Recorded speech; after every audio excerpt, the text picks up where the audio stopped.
de sécession plébis. Qu'est-ce que tu insinues? Je ne suis pas au café du commerce, donc je vais parler un peu latin. Tous les vendredis, de 19h à 20h, venez retrouver Béranger et Marek au café du commerce sur Open FM.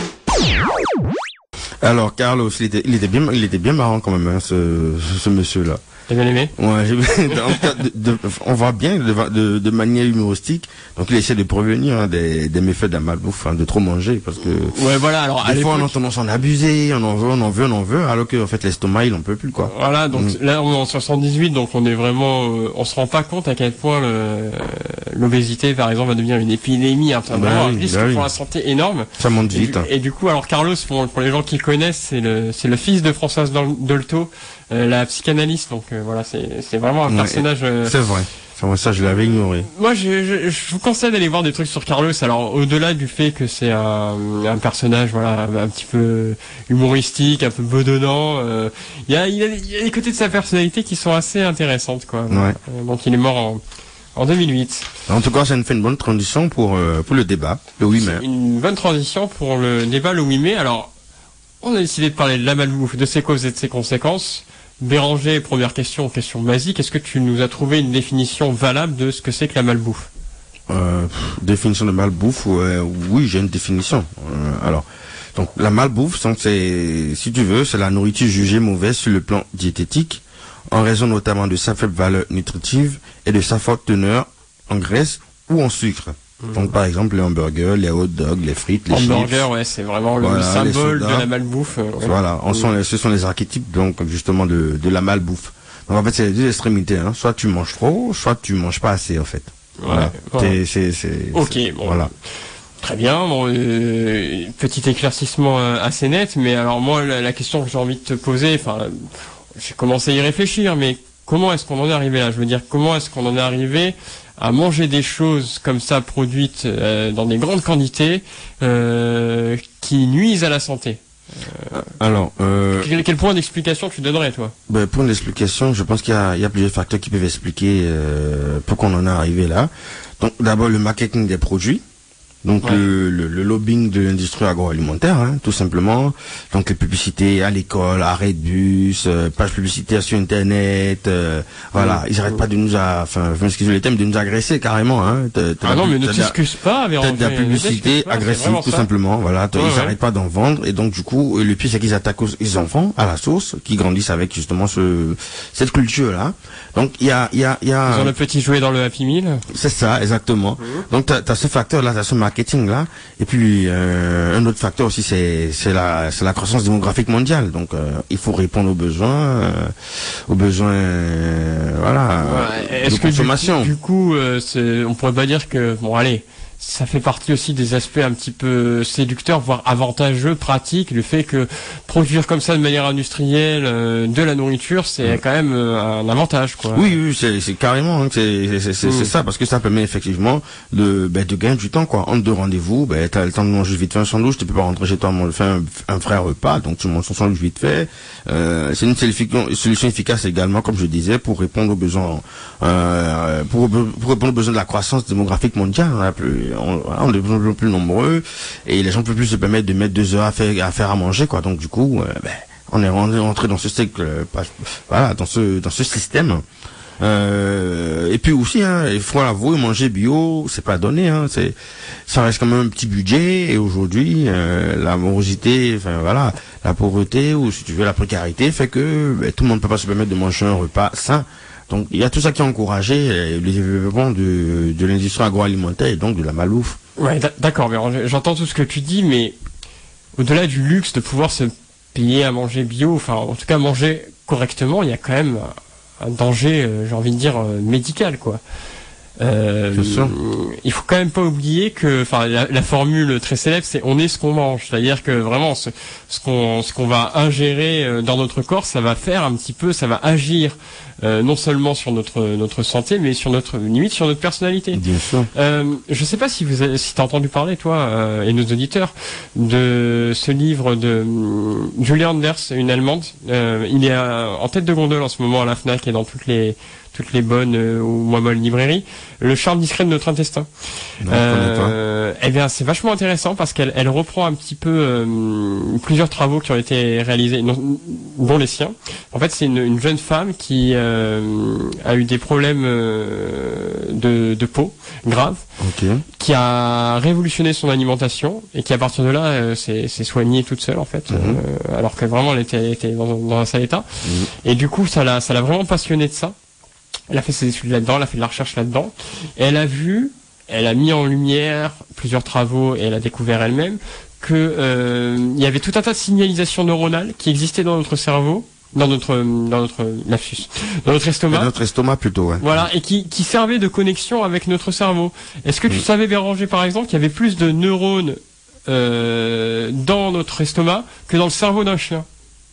Ah oui, carrément. Ben oui, mais tu te dis un chien, c'est quand même bon. Oui. C'est quand même pas con. Et ben nous on a plus de neurones, tu vois, donc ça a vraiment une importance fondamentale dans notre corps, dans notre être, dans notre manière d'agir, notre manière de nous comporter.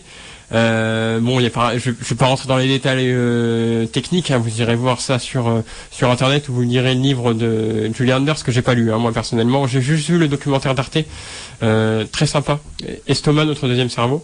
Donc l'estomac, ça sécrète de la dopamine. La dopamine, c'est ce qui fait cette sensation d'apesanteur que tu as après avoir fait un bisou à une fille ou quelque chose comme ça. Tu vois, c'est quelque chose de voilà. Il y a de la sérotonine. C'est ce qui équilibre ton état de santé pour le sommeil et notamment le stress. Donc c'est pas pour rien, tu sais, ce fameux cliché qu'on voit pas mal dans les séries américaines où t'as la fille qui vient de se faire larguer par son mec, et pour se remettre de sa rupture, elle fonce dans le congélateur, elle mange des glaces. Ouais, bah oui, on devient boulimique, tout simplement. Exactement. Ouais. Bah oui, voilà. Bah pas forcément boulimique, mais en tout cas, il y a tout un aspect. Comment dirais-je, une connexion entre le cerveau et l'estomac, qui fait que voilà, tout se connecte et on règle nos problèmes en mangeant. Ouais. Et le problème, notamment, c'est qu'en Occident, on règle beaucoup de nos problèmes, psychiques, intellectuels, psychologiques, en mangeant. Et Béranger, comme moi, on vous a ramené quelques chiffres de l'OMS qui, moi, m'ont sidéré. Les dangers provoqués par la malbouffe et qui donnent de l'obésité sont absolument hallucinants. Béranger, est-ce que tu as des chiffres à nous donner là-dessus? C'est complètement dingue. Alors, je sais pas, j'ai un chiffre là tout de suite. Le pourcentage d'adultes obèses en France est passé de 8,2% à 14,5% en 2009. Ça, c'est pas rien. Si tu étends les choses au niveau mondial, avec l'OMS. Avec l'OMS. Alors moi j'ai les chiffres de 2012. Hein. Je sais pas si tu as des trucs plus récents, mais je sais qu'en 2012 par exemple, on avait 500 millions d'obèses en 2012. J'ai un chiffre plus récent, Béranger, c'est ce qui m'a le plus impressionné, c'est que 500 millions par rapport à 7 milliards d'êtres humains. En 2012, on passait la barre des 7 milliards. Aujourd'hui, on a un peu plus. En 2 ans, on est passé de 500 millions à 600 millions d'obèses. Donc en 2014. En 2014, voilà. En 2014, on a 600 millions d'obèses. C'est juste de la folie. On était seulement à 300 millions en 1989. On était à 2 fois moins il y a 25 ans. C'est complètement dingue. Donc dans beaucoup de pays, en Occident notamment, chez nous les pays du Nord, l'obésité tue plus que la famine. Ben oui. Ah oui, effectivement, parce que t'as une industrie pharmaceutique qui s'est développée dans ce secteur-là, et c'est justement ça qui permet d'encourager les gens à manger, parce que cette industrie elle fait beaucoup de sous.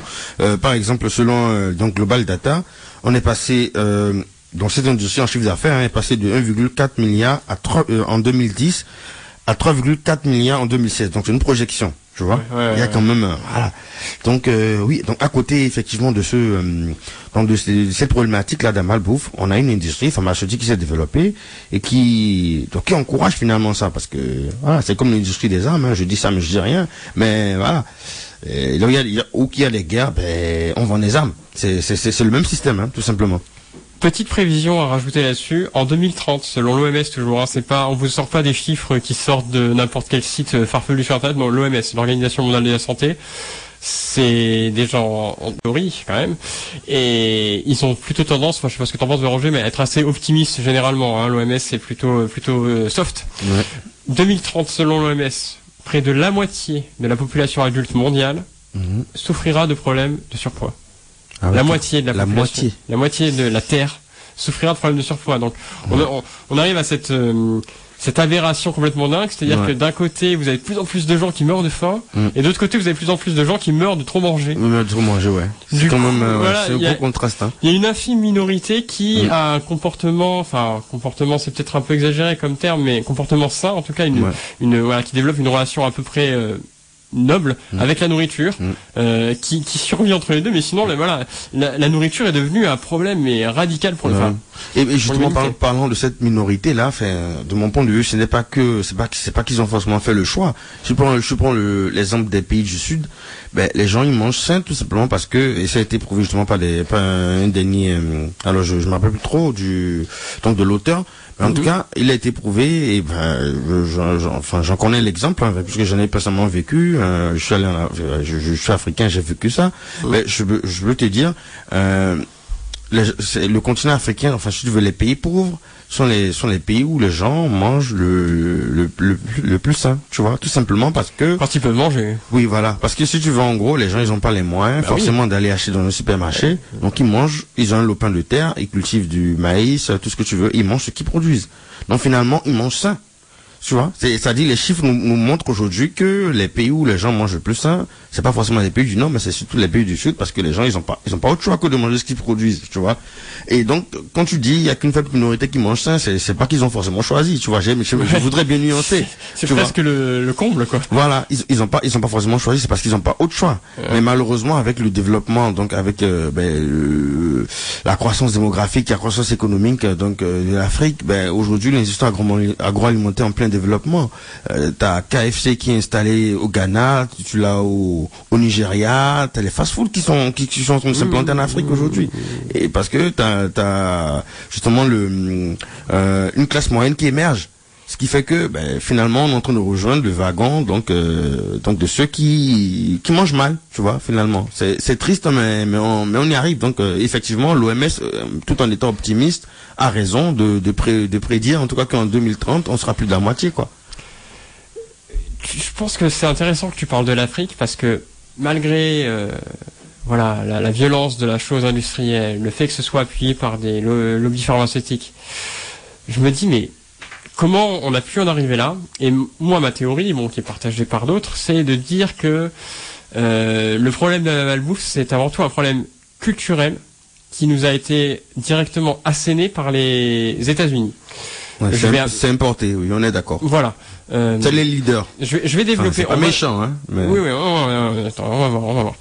On va développer un peu là-dessus. D'abord, on va vous laisser avec un petit extrait de cinéma. C'est la première fois qu'on fait ça, mais bon, je trouve que c'est pas mal. On va vous mettre un petit extrait de cinéma du film La Grande Bouffe. Je sais pas, nos auditeurs qui l'ont vu, signalez-le nous sur le hashtag Ocafécom, pardon. Ocafécom. OCAFSCOM.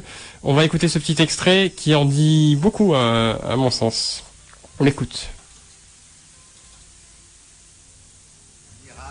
Est devenu réalité. Bonsoir, monsieur. Des mœurs un peu libres, un peu légères. Nous verrons bien.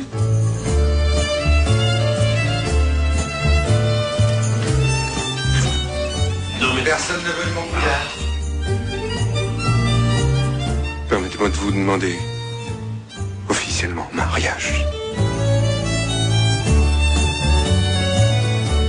Est-ce qu'elle fait ça par bonté? Compris? Oui. Vous êtes grotesque et dégoûtant. Comptez tout. Pourquoi vous mangez si vous n'avez pas faim? Ils veulent se suicider, qu'ils se suicident. On ne peut pas nourrir la mangeant.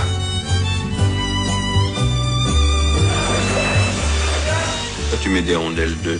Parce que les œufs, selon les juifs, sont le symbole de la mort.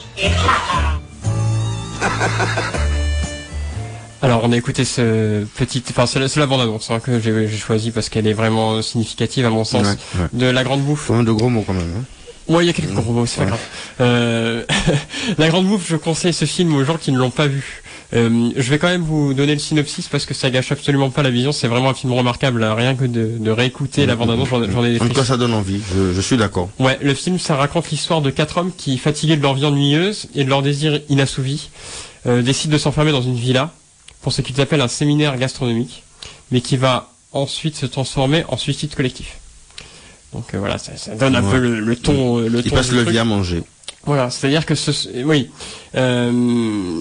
une bande de types nihilistes au plus profond d'eux-mêmes, qui sont perdus dans le monde dans lequel ils se trouvent. Ce film de Marco Ferreri, donc La Grande Mouffe, on est dans les années 70, milieu des années 70, qui se retrouvent totalement perdus dans leur vie, et qui, pour éprouver le fin fond de leur nihilisme, décident de s'enfermer dans un des 7 péchés capitaux, la gourmandise, qui va ouvrir sur tous les autres péchés. Donc je vous rappelle les péchés capitaux: orgueil, avarice, envie, colère, luxure, paresse, et donc gourmandise, la porte d'entrée, et qui à partir de là vont chercher à promouvoir la décadence pour s'autodétruire. C'est quelque chose d'assez malsain et d'assez profond, mais qui, selon moi, décèle un petit peu toute cette saleté, il n'y a pas d'autre mot, qui est la malbouffe, et qui s'insinue comme ça de manière violente dans nos vies depuis les années 60, 70, et voilà, depuis ces crescendo.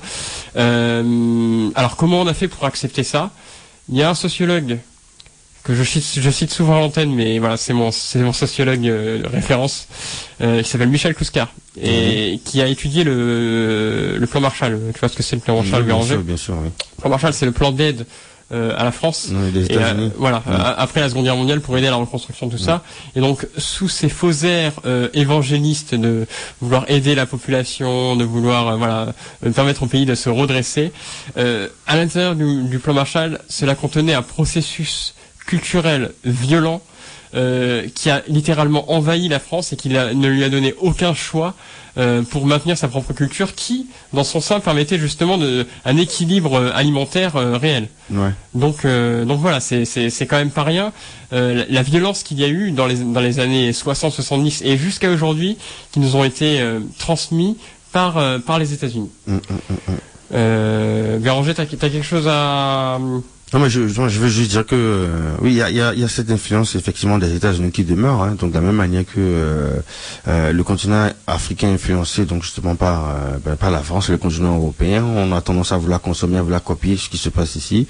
De cette même manière, la France est beaucoup influencée par les États-Unis. Donc il y a plusieurs entrées. Donc t'as la bouffe, t'as l'industrie musicale, t'as beaucoup de choses, t'as la culture. Donc oui, c'est le problème éternel, quoi. C'est le problème éternel. Voilà. C'est ça. Bon, je pense que c'est pas mal de vous laisser là-dessus. On va écouter un dernier extrait musical. Macabé. Un peu de raga pour se sortir un petit peu de cette saleté. Ouais. Écoutez, Wami Hit, voilà. Ça date de 1980. Allez, Wami Hit. C'est parti pour Macabé.